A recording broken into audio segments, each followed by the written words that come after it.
আসসালামু আলাইকুম গাইস, সবাই কেমন আছেন? আশা করি সবাই ভালো আছেন। তো আলহামদুলিল্লাহ আমরাও আল্লাহর রহমতে অনেক ভালো আছি। তো আজকের এই ব্লগটি হবে, অনেক আপুরা আমাকে জিজ্ঞেস করতেছিল কাতারে হায়া কার্ডের যে সুবিধা সম্পর্কে এবং কাতারে হায়া কার্ডের কি এখনও কি মেয়াদ আছে কি না এবং কাতারে হায়া কার্ডের মাধ্যমে তারা এখনও কি আসতে পারবে কি না। তাই আমি আজকে ওই ইনফরমেশনগুলো দেওয়া হবে ওইসব আপুদের উদ্দেশ্যে, কারণ আমাকে অনেক আপুরাই প্রশ্ন করছে, তো আমি কারো আনসার দিতে পারি নাই।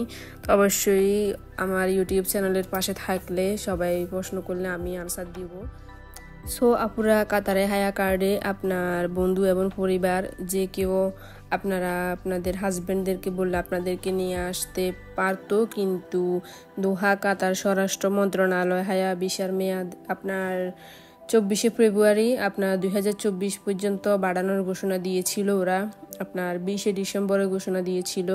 তো যদি এক মাস আগেও যদি আপনারা চাইতেন তাহলে অবশ্যই ভাইয়ারা আপনাদেরকে নিয়ে আসতে পারতো, কিন্তু এখন যাওয়ার সময় হয়ে গিয়েছে। তো আমিও হায়ার মাধ্যমে এসেছিলাম।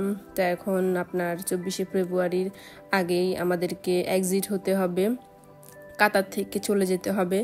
তো আমারও চলে যাওয়ার সময় এসে গিয়েছে। অনেক আপুরা প্রশ্ন করছে, আপু তুমি দেশে কবে যাবে কবে যাবে।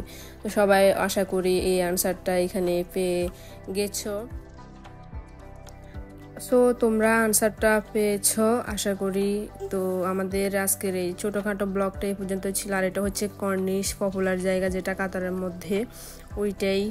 তো আজকের ব্লগটা এই পর্যন্তই। সবাই ভালো থাকবে, আমাদের জন্য দোয়া করবে। আল্লাহ হাফেজ।